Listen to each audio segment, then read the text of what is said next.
구약 성경 546쪽입니다. 열왕기상 18장 1절에서 6절을 봉독하겠습니다.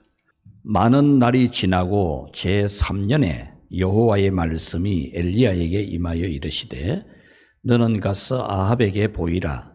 내가 비를 지면에 내리리라. 엘리야가 아합에게 보이려고 가니 그때에 사마리아의 기근이 심하였더라. 아합이 왕궁 맡은 자 오바다를 불렀으니 이 오바다는 여호와를 지극히 경외하는 자라. 이세벨이 여호와의 선지자들을 멸할 때에 오바다가 선지자 100명을 가지고 50명씩 굴에 숨기고 떡과 물을 먹였더라. 아합이 오바다에게 이르되 이 땅의 모든 물 근원과 모든 내로 가자. 혹시 꼴을 얻으리라. 그리하면 말과 노새를 살리리니 짐승을 다 잃지 않게 되리라 하고 두 사람이 두루 다닐 땅을 나누어 아합은 홀로 이 길로 가고 오바다는 홀로 저 길로 가니라. 아멘. 최악이라고 하는 상황이 있죠. 그것은 개인적일 수도 있고 국가적일 수도 있고 또 국제적일 수도 있습니다. 그러나 어떤 최악이라도 하나님을 믿고 있는 성도들에게는 그 최악이 절망으로 이어지지는 않는다는 것입니다.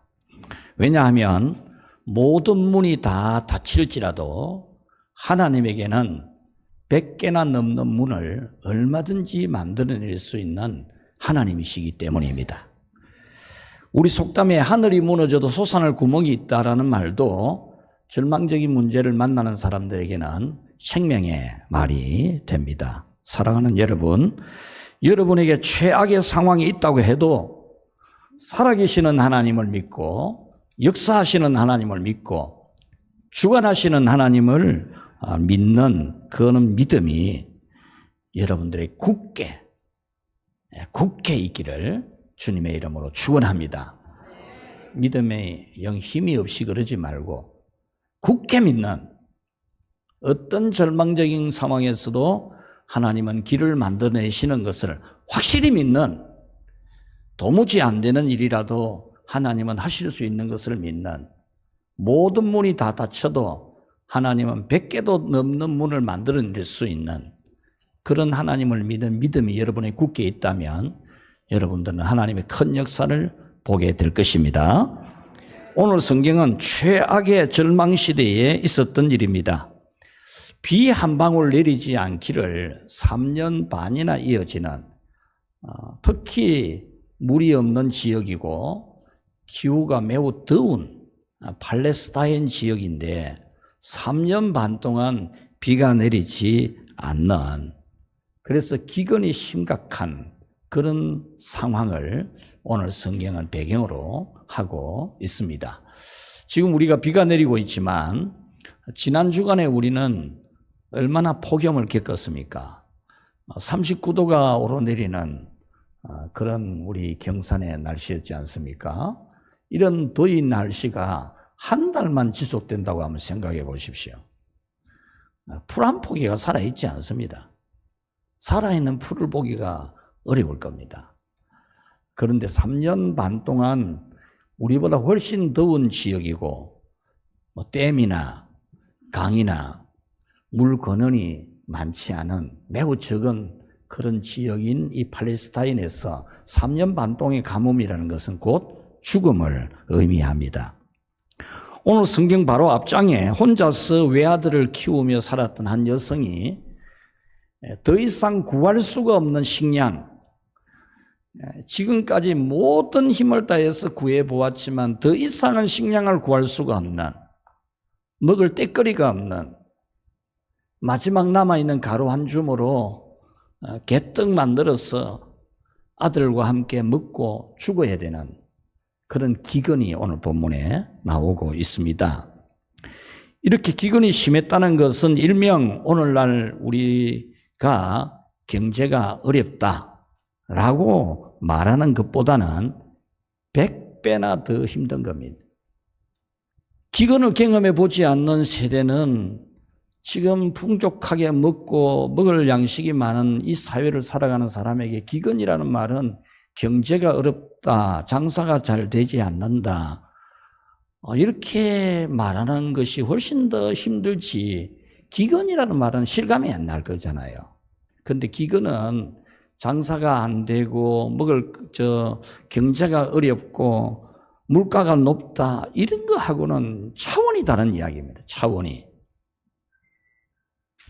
오늘 우리가 6.25 전쟁 발발 74주년을 앞두고 있는 날인데, 그때의 굶주림, 기근, 죽음, 우리 중학생들이 중자, 한문으로 중자 쓰인 모자를 쓰고 교복 입고 운동화 신고 다보동 전투에 투입됐지 않습니까? 중학생들이. 요즘 중학생은 키도 크지만 그때 중학생은 키도 안 커요. 먹을 것이 없어서 삐쩍 마른 그런 중학생들이었다니까. 우리가 오늘날 이렇게 풍요한 시대에 살지만 기근이라는 이 어려움은 정말 굶어 죽는 이야기거든요. 굶어서 죽는, 아파서 죽는 게 아니고 굶어서 죽는 거거든요. 바로 오늘 본문은 그 상황을 배경으로 하고 있습니다. 18절 말씀에 보면은 괴롭게 하고 괴롭게 하였으니라는 말씀이 반복되는데, 왕과 선지자가 서로 당신 때문에 괴롭다, 이 나라가 이렇게 힘들고 어렵다, 이렇게 왕과 선지자가 말을 하게 된 내용입니다. 이것은 국가적으로 더 견딜 수가 없는, 더는 버틸 수가 없는, 이 백성들이 먹을 것이 없어서 굶어 죽는 그런 상황에서 말한 겁니다. 이것은 국가적인 재앙이었죠. 5절에 보면 왕이 총리급 신하 오바다와 함께 왕이 직접 물을 찾으러 나서는 겁니다. 신하를 시킨 것도 아니고 병사들을 시킨 것도 아니고 공무원들을 시킨 것도 아니고 왕이 직접 나서야 되는, 이 오바다는 총리급 신하라 보면 됩니다. 그러니 왕과 총리가 그 나라 영토를 절반 나누어 가지고 왕은 오른쪽으로 신하는 왼쪽으로 이렇게 물이 있었던 샘, 물이 흘렀던 강가로 한번 가보자. 왜? 물을 얻기 위함이 아니고 그런 데 가면 풀이 있지 않겠느냐. 지금 이 나라의 국방을 책임지고 있는 마병의 말들이 먹을 수 있는 풀을 구할 수 있지 않겠느냐. 이 나라의 경제 물류를 책임지고 있는 노새들이 먹을 풀을 찾을 수 있지 않겠느냐. 이럴 정도로 국가가 어려운 그런 상황이었습니다. 이것은 신앙적으로도 최악의 절망 상태였음을 보여주고 있습니다. 오직 여호와만 유일한 참신이라고 믿고 있는 북이스라엘 왕국, 이 왕국 나라 곳곳에 우상들이 막 세워집니다. 우상의 신전도 세워집니다. 우상 앞에 제사 드리는 제단도 만들어집니다. 경상북도보다 작은 나라입니다. 이 북이스라엘 왕국은 경상북도보다 작은 나라에 공식적으로 집계가 된 우상 숭배 선지자만 몇 명이냐? 850명입니다. 경상북도보다 작은 나라에 우상 숭배 선지자만 850명이 공식적으로 집계된 그런 상태였습니다. 반면에 여호와의 선지자들은 죽임을 당하거나 회유를 당해서 우상 숭배 선지자로 넘어가 버린 사람도 있고 죽임 당한 사람도 있고 겨우 100명 정도는 이 왕궁에서 총리급인 이 오바다가 동굴에 50명씩 나누어서 숨겨서 먹을 것을 공급하는 이런 지경이었으니까 그 나라의 신앙도 완전히 엉망이 된 거죠. 백성들의 신앙도 완전히 무너졌습니다. 최악이었습니다. 21절에 보면은 선지자가 백성들에게 너희가 어느 때까지 둘 사이에서 머뭇하려느냐? 여호와가 하나님이면 그를 따르고 바알이 하나님이면 그를 따르라. 이렇게 말을 해도 백성들은 꿀먹은 벙어리입니다. 말 한마디 없습니다. 선지자가 하나님이냐 바알이냐 이렇게 말해도 꿀먹은 벙어리입니다. 상황이 어떻게 전개될 건지 추위만 지켜보고 있습니다. 목숨 부지할 생각만 하고 이런 신앙으로 전락해버린 북이스라엘 왕국이었습니다. 정치, 경제, 국방, 종교가 기초까지 흔들리는 최악의 절망 시대였습니다. 여러분, 우리나라가 참 그보다 더 어려운 시절을 겪었지 않습니까? 74년 전 북한이 남침을 하고 대구 일부하고 저 경남만 남아있고 모든 땅이 북한 땅이 되었지 않습니까? 그런 절망적인 상황, 최악의 상황이었죠. 이와 같이 오늘 우리 이 시대도 여러분 최악의 상황입니다. 우리가 일제에 침략을 당하고 지배를 당하게 된 게 뭡니까? 당파 싸움 때문이지 않습니까? 노론, 서론, 소론 이 싸움 때문에 우리나라 역사가, 민족의 역사가 뭡니까? 외세의 지배를 당한 역사 아닙니까? 5,000년, 반만년의 역사가 5,000년 동안 지배만 당한 역사지 않습니까?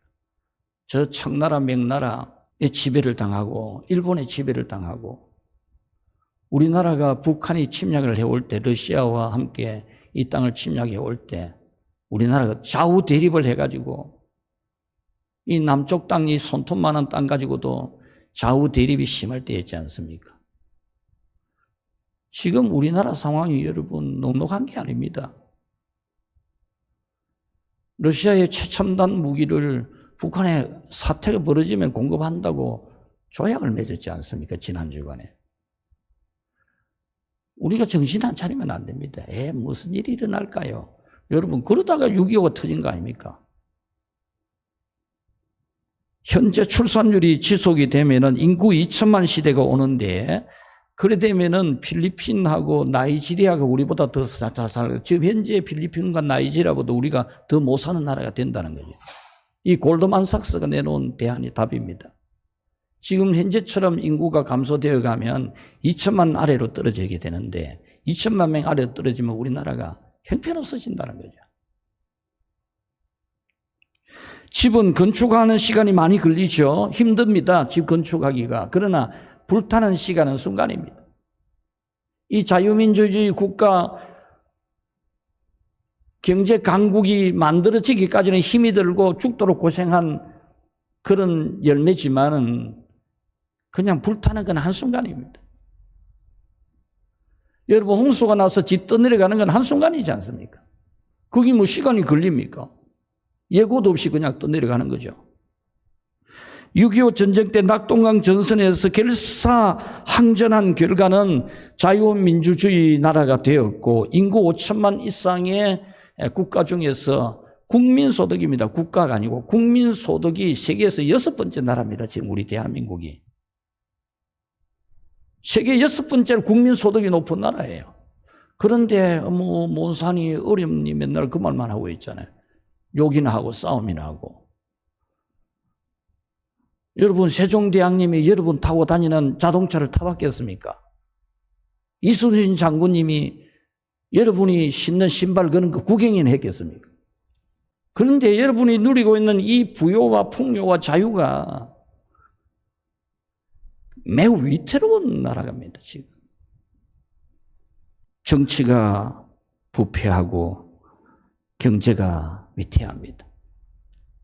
의로파어 범죄자들이 정치를 좌우하려고 결사투쟁하는 것은 절망의 시대를 향해 손짓하는 것과 같습니다.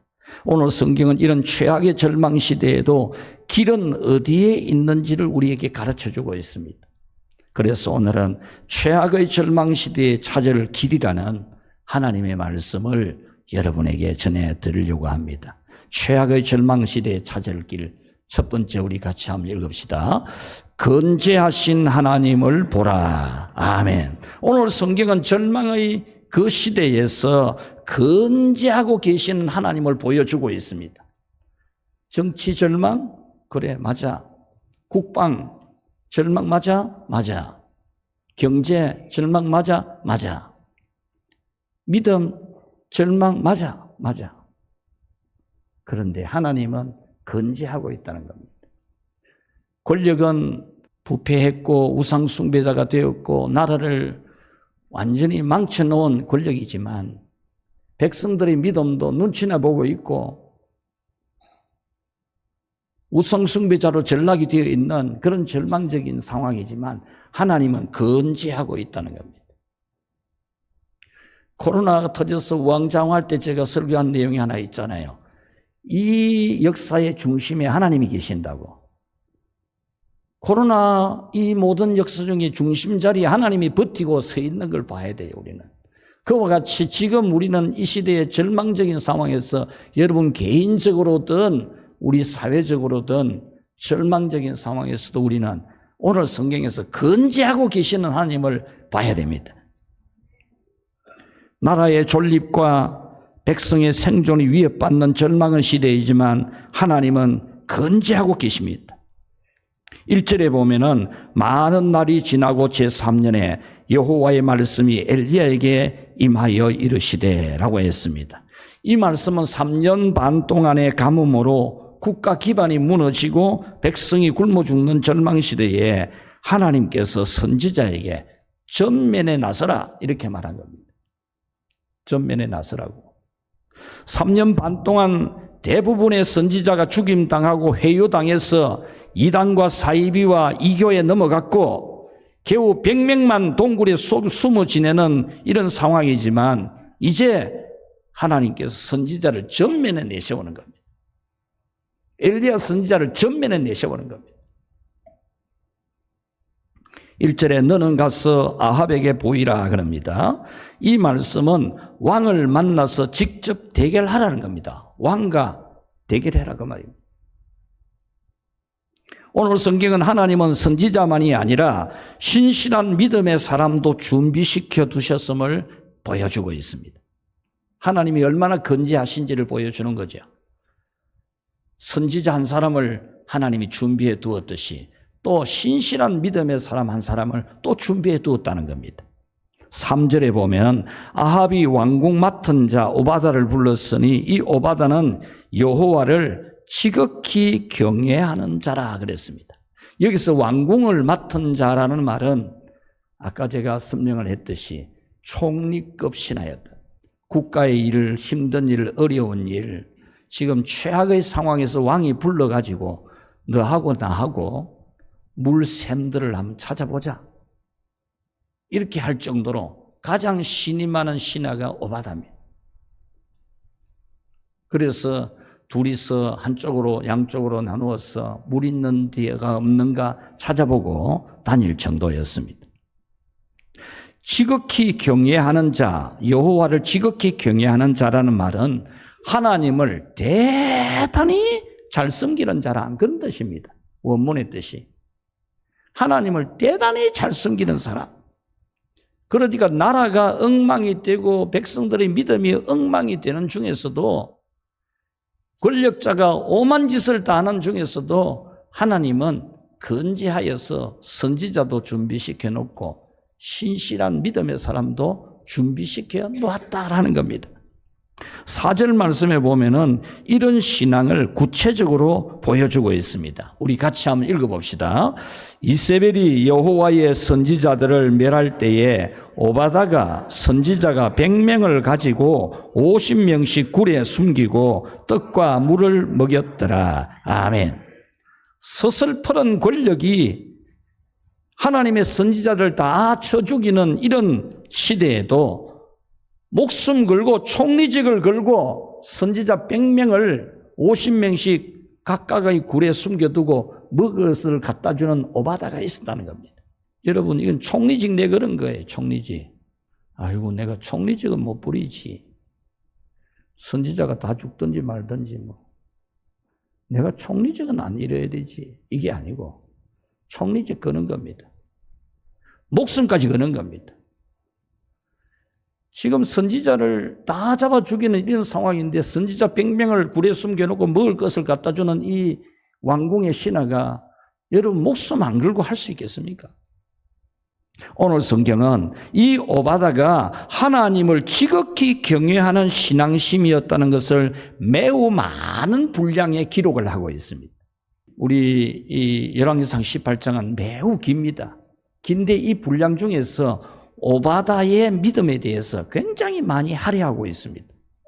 7절 우리 같이 한번 볼까요? 오바다가 길에 있을 때에 엘리야가 그를 만난지라. 그가 알아보고 엎드려 말하되 내 주 엘리야여 당신이니까. 아멘.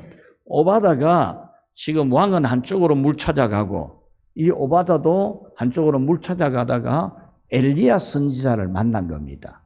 엘리야 선지자를 만나서 알아보고 엎드려서 말을 한다. 엎드렸어.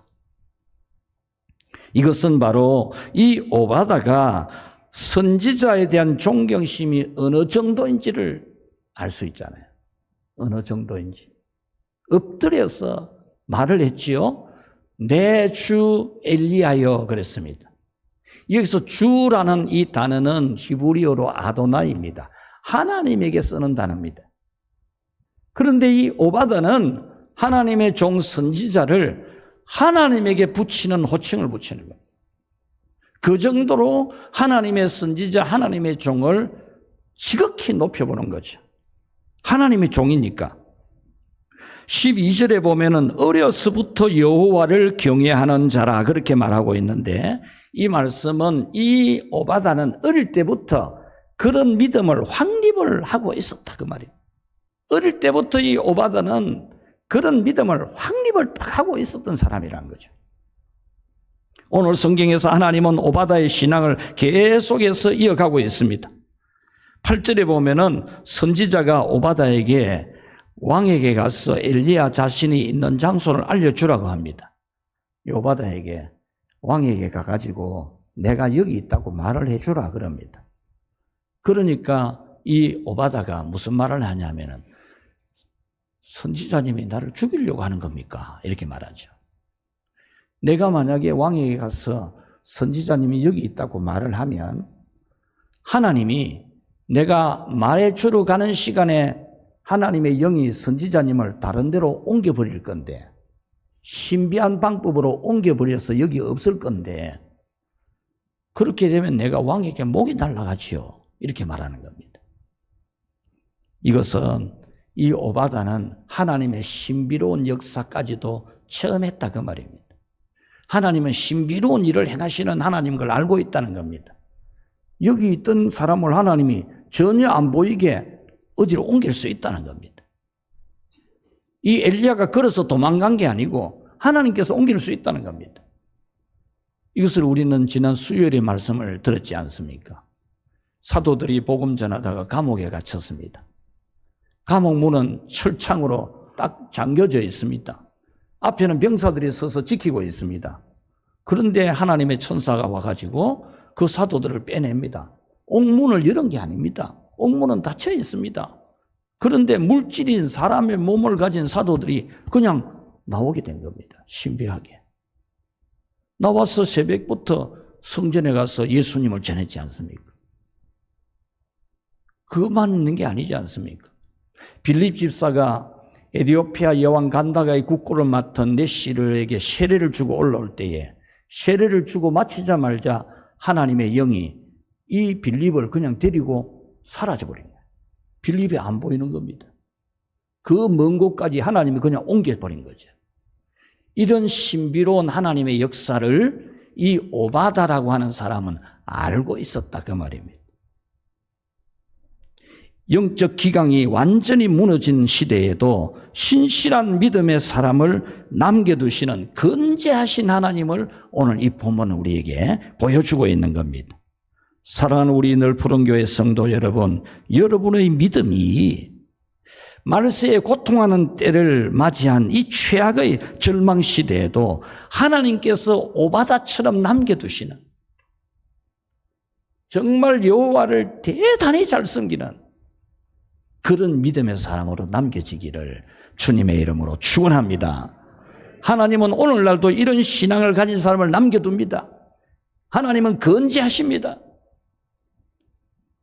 사람들은 욕심에 따라서 오만 짓을 다 하고 자기 욕심만 차리고 나라는 생각 안 하고 그래 하지만 이런 가운데서도 하나님은 신실한 사람을, 믿음의 사람을 남겨두는데 여러분이 바로 이 오바다 같은 그런 믿음의 사람으로 남겨지기를 축원합니다. 청도 반생교회에 최 장로님이라는 분이 있었습니다. 기도 자그만하고 그런 분인데 이분이 매월 첫 주 월요일만 되면은 교역자, 전도사님 사리를 챙겨올 때 다 접시에 올려가지고 접시에 담아가지고 두 손 높이 들고 무릎 꿇고 전도사님에게 사리를 바쳤어요. 그런 신앙이 있었다니까요. 지금 우리 교회에 권사님은 신방 가면 감사한금 봉투를 항상 접시에 담아서 올려놔요. 신방 가면 항상 그래요. 우리 교회 어떤 분은 신방을 받거나 아니면 식사 대접을 하고 식사 기도를 하고 나면은 연세가 많아가지고 일어나는 것도 불편하고 앉는 것도 불편하지만 반드시 일어나서 목사에게 절을 하고 감사합니다 하고 앉아요. 이 시대에도 이런 믿음이 있어요. 이분의 아들이 지금 내일부터 27일까지 서울에서 열리는 뇌과학회 이사장입니다. 우리나라 총책임자로 지금까지 있었던 세계 모든 대회보다도 최대로 많은 사람이 참가하는 3,000명 이상이 참가하는 여기에 대표 책임자입니다. 이사장입니다. 사랑하는 우리 늘푸른 교회 성도 여러분, 여러분도 이런 신앙을 가져서 이 오바다처럼 쓰임받는 그런 여러분이 되기를 축원합니다. 이렇게 하나님은 언제나 건재하십니다. 최악의 절망 시대에도 역사의 주관자로서 위엄을 드러내시는 하나님이십니다. 최악의 절망 시대에도 선지자를 역사의 전면에 내세우고 오바다 같은 이런 신실한 믿음의 사람을 두어서 역사를 바꾸고 가시는 그런 하나님이십니다. 그러므로 여러분은 최악의 이 시대에도 여전히 변함없는 건재하시는 하나님을 보면서 언제나 하나님께 쓰임받는 사람으로 준비되기를 축복합니다. 두 번째로 최악의 절망 시대에서 찾을 길은 불 내리는 예배, 물 내리는 기도, 능력이 나타나는 말이다. 아멘. 여러분, 오늘 성경은 최악의 절망 시대에도 길은 충분히 있다는 겁니다. 뭐 나라 타다고 할 필요 없어요. 누구 뭐 욕할 필요 없어요. 길은 얼마든지 있다는 거죠. 이 최악의 절망 시대지만은 답이 있더라는 거죠. 그것이 바로 불이 임하는 예배입니다. 불이 임하는 예배. 불도 안 임하는 예배가 아니고 성냥불도 안 켜지는 예배가 아니고 하늘에서 불이 내리는 그런 예배가 이 최악의 절망 시대에 찾아내야 될 길입니다. 사랑하는 우리 늘푸른 교회 성도 여러분, 여러분들이 그냥 성경책만 들고 교회 왔다 갔다 하는 게 아니고 여러분들이 드리는 예배에 여호와의 불이 내리는 예배가 되도록 하는 것이 여러분이 이 절망의 시대에 찾아낼 길인 줄로 믿습니다. 여러분 예배 그냥 드리지 말고 내 예배가 불이 내리는 예배인지 안 내리는 예배인지 이걸 보라고요. 그냥 예배만 드리고 가는 게 아니고 토요일 되면은 내일 예배에 불이 내려야 되는데 내가 드리는 예배에 하나님은 불을 내려줘야 되는데 어떻게 하면 되겠는지 마음의 준비를 잘하고 철저히 준비 잘하고 불 내리도록 기도하고 그렇게 여러분이 예배를 드릴 수 있기를 바랍니다.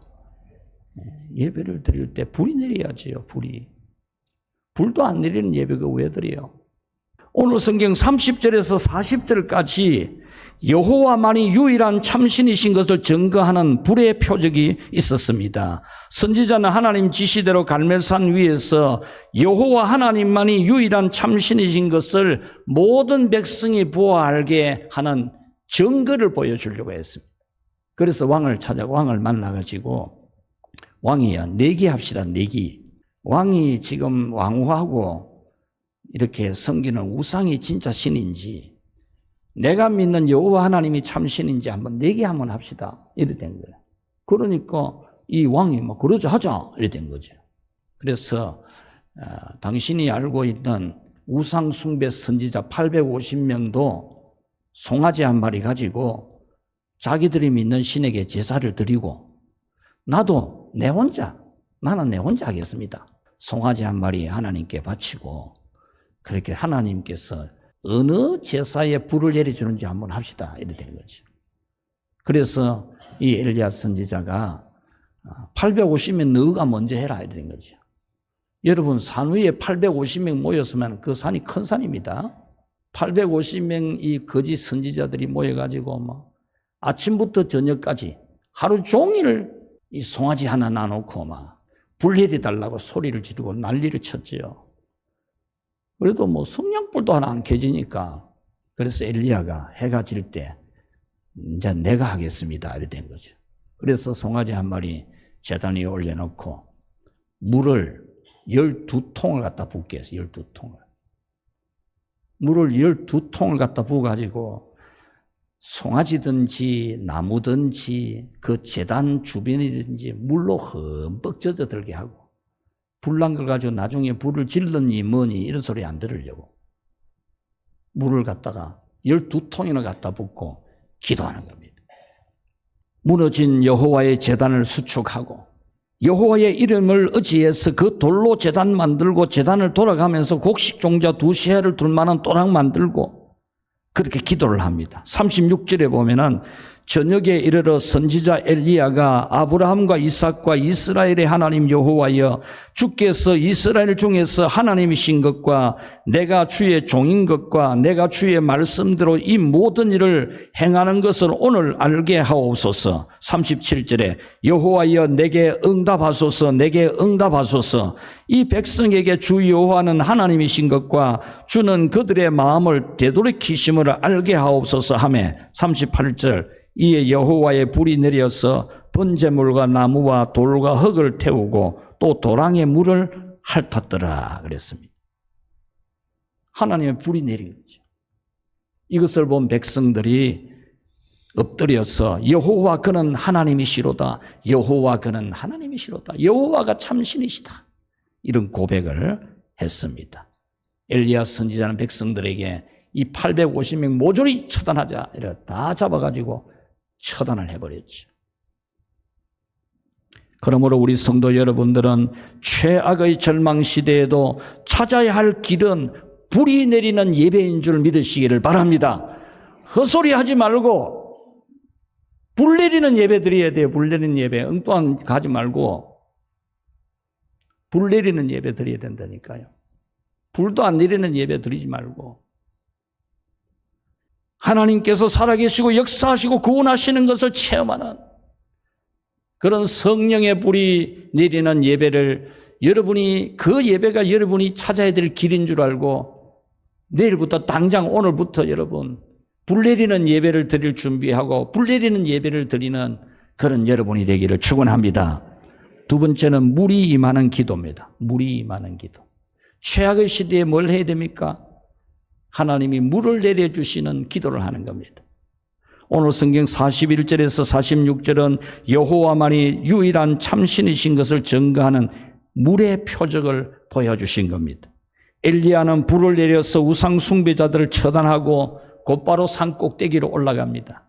여러분 물 내렸으면은 그래서 850명 처단했으면 기고만장할 수도 있지 않습니까? 교만하게. 그리고 영적 전쟁을 치고 나면 여러분 기진하거든요. 귀신 쫓아내는 기도하고 나면 기진맥진하거든요. 그러니 850명의 거짓 선지자가 대결하고 이겼는데 얼마나 힘들겠어요. 그럼에도 그는 곧바로 산꼭대기로 올라갑니다. 산꼭대기로 올라가서 하나님 앞에 기도를 합니다. 지금까지 있었던 3년 반의 이 가뭄의 문제를 해결하기 위해서 42절에 보면 엘리야가 갈멜산 꼭대기로 올라가서 땅에 꿇어 엎드려 그의 얼굴을 무릎 사이에 넣고 사환에게 무슨 징조가 없는지 바다 쪽을 바라보게 하고 7번까지 그렇게 하라고 했습니다. 7번째 이르러서는 그가 말하되 바다에서 사람의 손만한 작은 구름이 일어나나이다. 이 엘리야 선지자는 산 꼭대기로 올라가서 무릎 사이에 얼굴을 넣고 간절하게 기도합니다. 이 나라 최악의 절망 시대를 맞이한 이 나라에 하나님 3년 반 동안 비 안 왔던 이 땅에 비를 내려달라고 간절하게 기도합니다. 그러면서 사환에게 무슨 징조가 없는지 지중해 쪽을 한번 바라봐라 이러죠. 지중해 쪽을 바라봐도 뭐 구름 한 점 없으니까 없습니다. 그러니까 계속 바라봐라. 7번까지 바라봐라 그러죠. 그래서 7번째 보입니다. 손바닥만한 구름 한 조각이 보입니다. 여기서 사람의 손만한 작은 구름이 이렇게 되어 있죠. 원문의 뜻은 손바닥만한 구름이라 그런 뜻입니다. 이 손바닥만한 구름, 요만한 거. 요만한 거 구름 하나 떴는데 이 선지자는 뭐라고 말합니까? 빨리 왕에게 가서 말해라. 지금 큰 비 내린대. 큰 비 내려서 빨리 안 내려가면은 홍수가 나가지고 왕이 홍수 입술려 간다. 빨리 내려가라. 이제 마차 타고 내려가라 해라. 이래 하죠. 그래서 큰 비가 내려서 3년 반 동안의 최악의 절망 시대가 마감이 되는 겁니다. 45절에 보면은 조금 후에 구름과 바람이 일어나서 하늘이 캄캄해지며 큰 비가 내리는지라. 사랑하는 성도 여러분, 절망의 시대에 기도해야 됩니다. 배가 부르니까 이제 기도도 안 합니까? 우리 교회는 기도를 좀 많이 하는 편이죠. 새벽 기도 보면. 근 30여 명 기도하니까, 새벽 기도. 30여 명가 안 돼요. 다 나와야 돼, 다 새벽 기도. 기도를 해야지, 기도를. 살도록 해주지 않으니까 기도도 안 하고. 기도해야죠. 확신하는 기도를 하십시오. 하나님의 저주가 풀리고 오래된 문제가 해결되는 그런 비 내리는 기도. 여러분의 기도가 그런 기도가 되기를 축원합니다. 마지막으로 세 번째는 절망시대에 찾아낼 길은 능력이 임하는 말을 하는 겁니다. 능력이 임하는 말. 선지자는 작은 구름 하나를 보고도 확신하는 말을 했습니다. 구름이 좀 많이 끼고 하늘이 좀 컴컴하고 이러면 비 내린다 이렇게 하는 게 아니고 손바닥만한 구름 보고도 큰 비 내린다 이렇게 말했잖아요. 그러면서 왕에게 마차 타고 빨리 내려가라 그러고. 여러분, 그리고 이 엘리야 선지자는 자기는 걸어서 가요. 뛰어서. 마차가 끌고 가는, 왕이 달려가는 이 마차보다도 이 선지자도 비가 많이 올 걸 알고는 막 뛰어가는 겁니다. 뛰어서. 뛰어가는데 마차가 끌고 가는 마차보다도 훨씬 더 빨리 가는 겁니다. 앞서 달려가는 겁니다.